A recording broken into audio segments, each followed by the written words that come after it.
And how far do they know that it's a placebo? Are they deceiving or are they self-deceiving? I think in many cases they're self-deceiving. Well, it's not even self-deceiving. They have seen in their own experience that these treatments work, so they believe in them. They have then to invent a rationale, some spiritual or magical explanation of what they're doing. You know, supposing you were a miracle worker in the 2,000 or 3,000 years ago, supposing you were Jesus and seeing that, you know, lame men got up and walked when you told them to, you'd be rather impressed with yourself, wouldn't you? Yes. But I'm sure it was a placebo effect. Yes, right. Yes.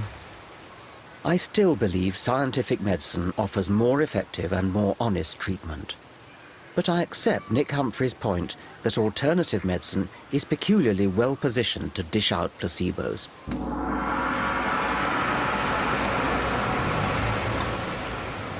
In the 24/7 globalized rat race of the 21st century, people are yearning for time out. Visiting an alternative healer provides an hour for unwinding and contemplation. And if you're lucky, exposure to piped whale music.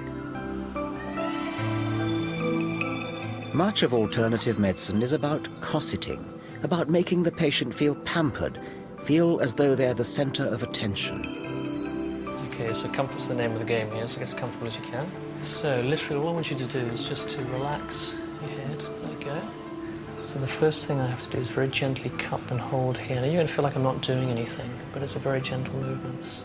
While in our hard-pressed National Health Service, the patient-doctor encounter lasts on average just 8 minutes. See the rotation on your left? Yes. Look at the rotation on your right. It's restricted.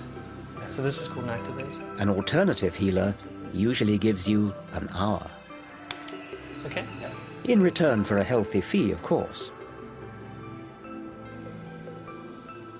The Hale Clinic near London's Harley Street offers a huge array of healing arts, ancient and modern. Many may make you think you feel better without having real effect in themselves. In other words, they're placebos. If I were wanting to exploit the placebo effect, then I would do exactly what you're doing.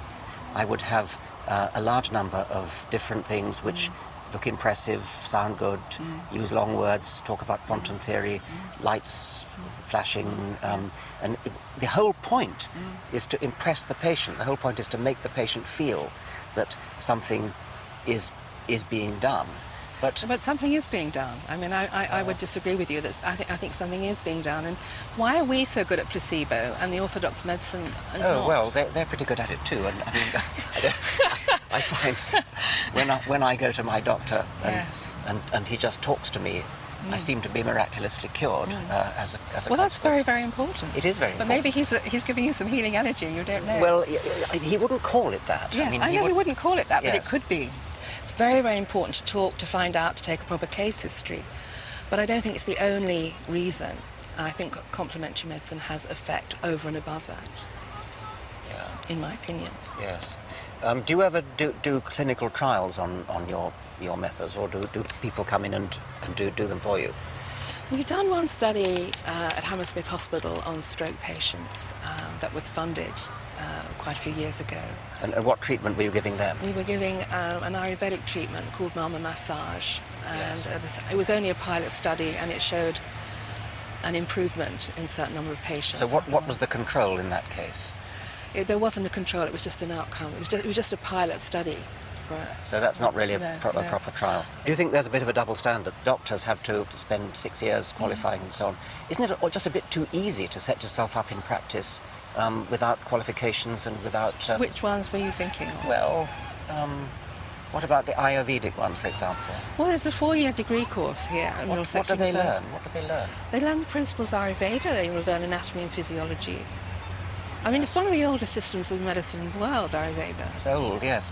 Doesn't make it good, though, does it? No, but it shows it has a lot of experience. The idea that ancient equals years of accumulated wisdom is a fallacy. It's a teasing irony that the moneyed classes in the rich West are indulging superseded Hindu healing magic when, back in India, people are voting with their feet and opting for modern vaccines and antibiotics. Resuscitating Ayurveda today is rather like bringing back bleeding with leeches.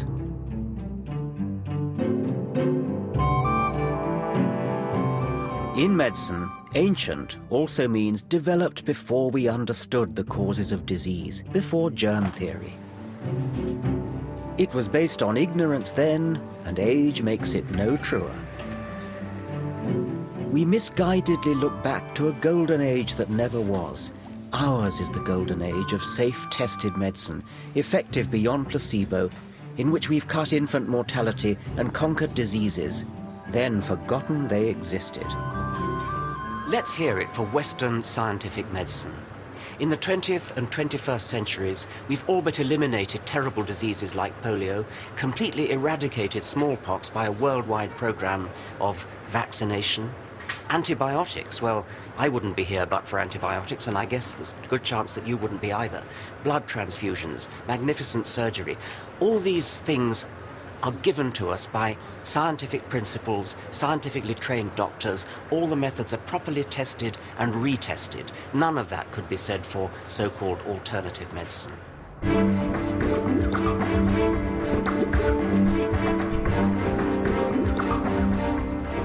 The indulgence of superstitious alternative remedies implicitly casts doubt on scientific advance and undermines confidence in real medical progress. Yet, as we've seen, the attack on medicine is just one small part of the creeping rise of irrational superstition. In Ayurveda or clairvoyance, homeopathy or astrology, we're confronted by those who deny evidence of the real world and instead bend reality around a dogmatic belief system handed down by tradition. Skeptical, rational inquiry is always the best approach. We don't have to follow the herd and buy into trendy, untested health fads. We don't have to be swayed this way and that by media-driven health scares. Instead, we can think independently and be truly open-minded. That means asking questions, being open to real corroborated evidence. Reason has liberated us from superstition and given us centuries of progress. We abandon it at our peril.